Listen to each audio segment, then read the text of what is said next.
कार्तिकी एकादशीच्या सोहळ्याच्या निमित्तानं पंढरपूरमध्ये हजारो भाविकांची उपस्थिती पाहायला मिळते। चंद्रभागेचं वाळवंट सुद्धा भाविकांनी अक्षरशः फुलून गेलेलं आहे।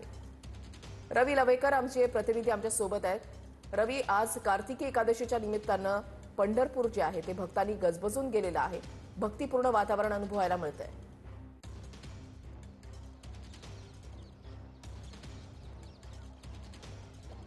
बरोबर आहे वृषाली, आज कार्तिक शुद्ध एकादशी असल्यामुळे विठ्ठलाच्या दर्शनाकरता जवळपास 7 लाख भाविक आज खरं तर पंढरपूरमध्ये दाखल झालेले आपल्याला पाहायला मिळतात।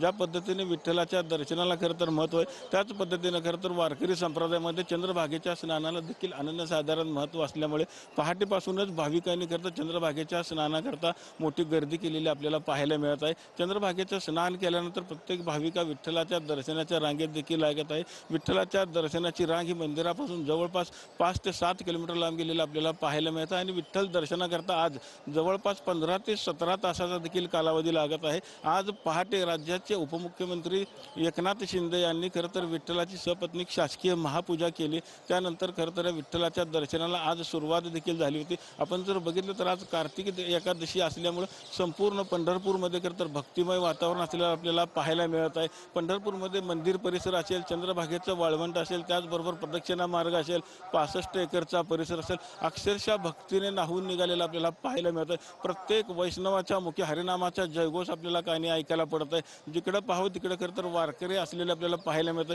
एकंदरीत खरं तर राज्यावरती जे महापुराचं जे संकट आलं होतं त्यामुळे देखील ह्या वारीवरती मोठा परिणाम झालेला देखील आपल्याला पाहायला मिळतोय। खरं तर या कार्तिकी एकादशीला 8 ते 10 लाख भाविक येतील असा अंदाज व्यक्त केला जात होता, मात्र आपण जर बघितलं तर या वारीला ठीक जवळपास 6 ते 7 ठीक नक्कीच। धन्यवाद रवी, दिलेल्या सविस्तर माहितीसाठी।